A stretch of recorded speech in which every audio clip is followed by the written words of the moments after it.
ಧಾರವಾಡದ ಶಾಸಕ ವಿನಯ್ ಕುಲಕರ್ಣಿ ರಾಜಕೀಯ ಭವಿಷ್ಯದ ಮೇಲೆ ಮುಸುಕು ಆವರಿಸಿದೆ. ಯೋಗೇಶ್ ಗೌಡ ಕೊಲೆ ಪ್ರಕರಣದಲ್ಲಿ ವಿನಯ್ ಕುಲಕರ್ಣಿ ಈಗಾಗಲೇ ದೋಷಿಯಾಗಿದ್ದಾರೆ.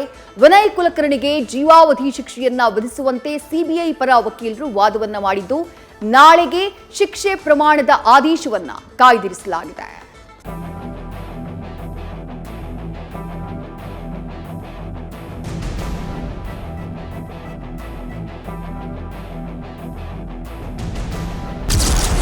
ಯೋಗೇಶ್ ಗೌಡ ಕೊಲೆ ಅಪರಾಧಿಗಳ ಶಿಕ್ಷೆ ಪ್ರಮಾಣ ನಾಳೆ ಪ್ರಕಟ. ನಾಳೆ ನಿರ್ಧಾರವಾಗಲಿದೆ ವಿನಯ್ ಕುಲಕರ್ಣಿ ರಾಜಕೀಯ ಭವಿಷ್ಯ. ಒಂದು ಕೊಲೆ, ರಾಜಕೀಯ ಪ್ರಭಾವ, 10 ವರ್ಷ ಹೋರಾಟ, 6 ವರ್ಷಗಳ ಸುದೀರ್ಘ ವಿಚಾರಣೆ, ಕೊನೆಗೂ ಯೋಗೇಶ್ ಗೌಡ ಕುಟುಂಬಕ್ಕೆ ಜಯ. ಎಸ್, ಇಡೀ ರಾಜ್ಯ ರಾಜಕೀಯದಲ್ಲಿ ಬಿರುಗಾಳಿ ಎಬ್ಬಿಸಿದ್ದ ಧಾರವಾಡದ ಜಿಲ್ಲಾ ಪಂಚಾಯಿತಿ ಸದಸ್ಯ ಯೋಗೇಶ್ ಗೌಡ ಕೊಲೆ ಪ್ರಕರಣದಲ್ಲಿ ಕಾಂಗ್ರೆಸ್ ಶಾಸಕ ವಿನಯ್ ಕುಲಕರ್ಣಿಯನ್ನ ದೋಷಿ ಅಂತ ಕೋರ್ಟ್ ಈಗಾಗಲೇ ತೀರ್ಪು ಕೊಟ್ಟಾಗಿದೆ. ಹೀಗಾಗಿ ವಿನಯ್ ಕುಲಕರ್ಣಿಗೆ ಜೀವಾವಧಿಯೋ ಅಥವಾ ಕ್ಷಮೆಯಿಲ್ಲದ ಜೀವಿತಾವಧಿಯೋ ಅನ್ನುವಂತಹ ಕುತೂಹಲ ಮೂಡಿದ್ದು, ನಾಳೆ ವಿನಯ್ ಕುಲಕರ್ಣಿಯ ಭವಿಷ್ಯ ನಿರ್ಧಾರವಾಗಲಿದೆ.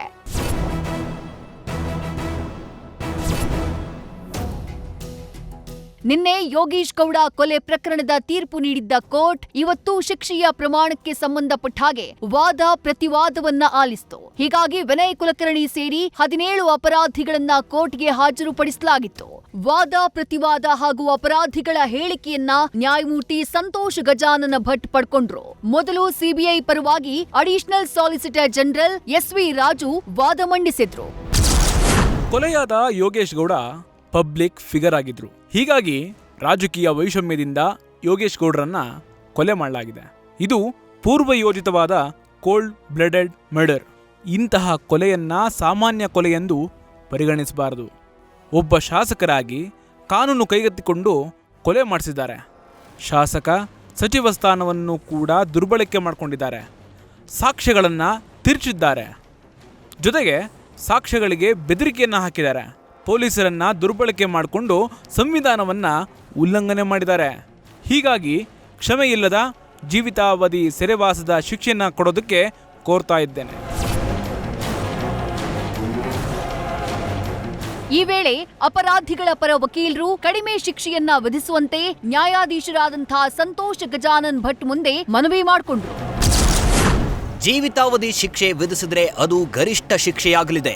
ಸುಧಾರಣೆಗೆ ಅವಕಾಶವಿರುವಂತಹ ಶಿಕ್ಷೆ ವಿಧಿಸಬೇಕಾಗಿ ಕೋರ್ತೇವೆ. ಅಪರಾಧಿ ಶಾಸಕರಿದ್ದಾರೆ. ಜನರಿಗೆ ಅವರು ಸೇವೆ ಸಲ್ಲಿಸಬೇಕು. ಸಾವಿರಾರು ಜನ ಅವರ ಮೇಲೆ ನಂಬಿಕೆ ಇಟ್ಟಿದ್ದಾರೆ. ಕೊಲೆ ಆರೋಪವಿದ್ರೂ ಜನ ಬೆಂಬಲ ನೀಡಿದ್ದಾರೆ. ಶಿಕ್ಷೆ ಪ್ರಮಾಣ ನೀಡುವಾಗ ಅವರ ಹಿನ್ನೆಲೆ ಪರಿಗಣಿಸಬೇಕು. ಜೀವಿತಾವಧಿ ಸೆರೆವಾಸವು ಗಲ್ಲು ಶಿಕ್ಷೆಗಿಂತ ಗಂಭೀರ. ಎರಡೂ ಕಡೆಯ ವಾದ ಪ್ರತಿವಾದವನ್ನ ಆಲಿಸಿದಂತಹ ಜನಪ್ರತಿನಿಧಿಗಳ ವಿಶೇಷ ಕೋರ್ಟ್ನ ನ್ಯಾಯಾಧೀಶರು ಅಪರಾಧಿಗಳ ಹೇಳಿಕೆಯನ್ನ ದಾಖಲಿಸಿಕೊಂಡ್ರು. ಮಕ್ಕಳಿದ್ದಾರೆ, ಸಂಸಾರ, ಕುಟುಂಬ ಇದೆ, ದಯವಿಟ್ಟು ಶಿಕ್ಷೆಯನ್ನ ಕಡಿಮೆ ಮಾಡಿ ಅಂತ ಹೇಳಿ ಈ ವೇಳೆ ಅಪರಾಧಿಗಳು ಮನವಿ ಮಾಡಿದ್ರು. ವಿನಯ್ ಕುಲಕರ್ಣಿ ಅವರು ಏನ್ ಹೇಳಿದ್ರು ಅಂತ ನೋಡುವುದಾದ್ರೆ, ಮಹಾಸ್ವಾಮಿ, ನಾನು 27 ವರ್ಷದಿಂದ ರಾಜಕೀಯ ಮಾಡ್ತಿದ್ದೀನಿ. ಇವತ್ತಿನವರೆಗೂ ನಾನು ಯಾರಿಗೂ ಅನ್ಯಾಯ ಮಾಡಿಲ್ಲ. ನನ್ನ ಕ್ಷೇತ್ರದ ಜನರಿಗೂ ಆದ ಅನ್ಯಾಯ ಇದು. ಧಾರವಾಡದಲ್ಲಿ ಯಾರನ್ನಾದ್ರೂ ಕೇಳಿ, ಅನ್ಯಾಯ ಮಾಡಿಲ್ಲ.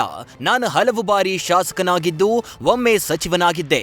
ನಮ್ಮ ತಂದೆಯವರು ಕೂಡ ರಾಜಕೀಯದಲ್ಲಿದ್ರು. ಮದುವೆ ವಯಸ್ಸಿನ 2 ಹೆಣ್ಣು ಮಕ್ಕಳು ಸೇರಿ ನನಗೆ 3 ಮಕ್ಕಳಿದ್ದಾರೆ. ನಾನು ಕೃಷಿಕ.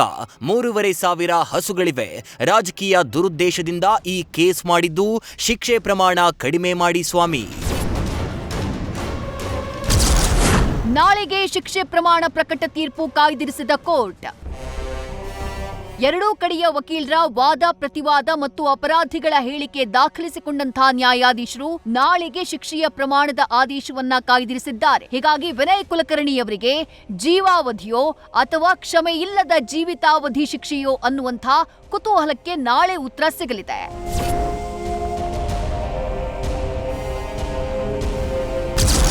ಕುಟುಂಬಕ್ಕೆ ಭದ್ರತೆ ಕೋರಿದ ಮಾಫಿ ಸಾಕ್ಷಿ ಮುತ್ತಗಿ. ಯೋಗೇಶ್ ಗೌಡ ಕೊಲೆ ಕೇಸ್ನಲ್ಲಿ ಇವತ್ತು ಮಹತ್ವದ ತೀರ್ಪು ಪ್ರಕಟವಾಗಿದ್ರೆ ಅದಕ್ಕೆ ಕಾರಣ ಬಸವರಾಜ ಮುತ್ತಗಿ. ಯೋಗೇಶ್ ಗೌಡ ಕೊಲೆ ಕೇಸ್ನಲ್ಲಿ A1 ಆಗಿದ್ದಂಥ ಈತನನ್ನ ಮಾಫಿ ಸಾಕ್ಷಿಯನ್ನಾಗಿ ಪರಿಗಣಿಸಲಾಗಿತ್ತು. ಸದ್ಯ ತೀರ್ಪು ಪ್ರಕಟವಾದ ಬೆನ್ನಲ್ಲೇ ಬಸವರಾಜ ಮುತ್ತಗಿ ಟೆಂಪಲ್ ರನ್ ಮಾಡಿದ್ದಾನೆ. ವಿನಯ್ ಕುಲಕರ್ಣಿ ಪಾತ್ರ ಇದ್ದಿದ್ದಕ್ಕೆ ಅಪರಾಧಿ ಅಂತ ನಿರ್ಣಯ ಆಗಿದ್ದು, ನಮ್ಮ ಕುಟುಂಬಕ್ಕೆ ಸೂಕ್ತ ಭದ್ರತೆ ಬೇಕು ಅಂತ ಮನವಿ ಮಾಡಿಕೊಂಡಿದ್ದಾನೆ. ದೇವ್ರು ನಮ್ಗೆ ಹೆಚ್ಚಿನ ಶಕ್ತಿ ಕೊಡ್ಲಿ, ಬರುವಂತ ಏನೇ ತೊಂದರೆಗಳಿದ್ರು ಅವನ್ನ ನಿಭಾಯಿಸುವಂತ ಶಕ್ತಿ ಕೊಡ್ಲಿ ಅಂತೇಳಿ ನಾನು ಈ ದೇವ್ರ ಮೊರೆ ಹೋಗೇನಿ. ಯಾಕಂದ್ರೆ ಪ್ರಾರಂಭ ಆಗಿದ್ದು ಇಲ್ಲಿಂದನೇ, ಅದು ಇಲ್ಲಿಗೆ ಅಂತ್ಯ ಆಗಲಿ ಅಂತೇಳಿ ನಾನು ದೇವ್ರಿಗೆ ಬೇಡ್ಕೊಳಕ್ಕೆ ಈ ಕಚೇರಿ ಗಣಪತಿ ಗುಡಿಗೆ ನಾವು ಬಂದಿದ್ವಿ. ನಾವು ಅವತ್ತು ಇಲ್ಲೇ ಇದ್ವಿ, ಮರ್ಡರ್ ನಡೆಯುವಂಥ ಟೈಮ್ನಾಗ ನಾವು ಇದೇ ಜಾಗದೊಳಗಿದ್ವಿ. ಸೊ ಆ ಪಶ್ಚಾತ್ತಾಪ ನನಗೆ ಕಾಡ್ತಿತ್ತು. ಸೊ ಅದಕ್ಕೋಸ್ಕರ ಈಗ ದೇವಸ್ಥಾನಕ್ಕೆ ಬಂದಿದ್ವಿ.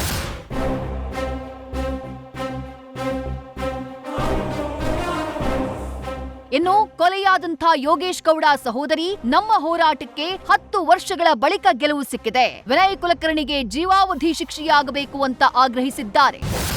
ಆದ್ರೆ ಇದಕ್ಕೆ ನಾನು ನಿಮಗೆಲ್ಲರಿಗೂ ಧನ್ಯವಾದ ಹೇಳ್ತೇನೆ. ಸರ್ಗಳಿಗೆ ಅಥವಾ ನಿಮಗೆ, ನೀವು ಭಾಳ ಹೆಲ್ಪ್ ಮಾಡಿರಿ ನಮ್ಮ ಅಣ್ಣಾರಿಗೆ. ಥ್ಯಾಂಕ್ಸ್ ರೀಪ್ಪ ನಿಮಗಷ್ಟೇ. ಒಟ್ಟಾರೆ ಸತ್ಯಕ್ಕೆ ಯಾವತ್ತೂ ಸಾವಿಲ್ಲ. ತಪ್ಪು ಮಾಡಿದ್ರೆ ಅವರೆಷ್ಟೇ ದೊಡ್ಡವರಾಗಿದ್ರೂ ಈ ನೆಲದ ಕಾನೂನಿನ ಕೈನಿಂದ ತಪ್ಪಿಸಿಕೊಳ್ಳೋಕ್ ಸಾಧ್ಯ ಇಲ್ಲ. ಸದ್ಯ ನಾಳೆಗೆ ಶಿಕ್ಷೆ ಪ್ರಮಾಣದ ಆದೇಶವನ್ನ ಕಾಯ್ದಿರಿಸಲಾಗಿದೆ. ಇದರ ನಡುವೆ ಮತ್ತೊಂದು ಬೆಳವಣಿಗೆ ನಡೆದಿದೆ. ಬೆಂಗಳೂರು ಜನಪ್ರತಿನಿಧಿಗಳ ವಿಶೇಷ ಕೋರ್ಟ್ನ ಜಡ್ಜ್ ಆಗಿದ್ದಂತಹ ನ್ಯಾಯಾಧೀಶರಾಗಿರುವಂತಹ ಸಂತೋಷ್ ಗಜಾನನ ಭಟ್ರನ್ನ ಬೆಂಗಳೂರು ಮಧ್ಯಸ್ಥಿಕೆ ಕೇಂದ್ರದ ನಿರ್ದೇಶಕರನ್ನಾಗಿ ವರ್ಗಾವಣೆ ಮಾಡಲಾಗಿದೆ. ಜೂನ್ 1ರ ನಂತರ ಅವರು ಅಲ್ಲಿ ಕಾರ್ಯವನ್ನ ನಿರ್ವಹಿಸಲಿದ್ದಾರೆ. Sandesh, crime bureau, news first. News first ನಿರ್ಭೀತಿಯಿಂದ ನಿಮ್ಮ ಪರವಾಗಿ.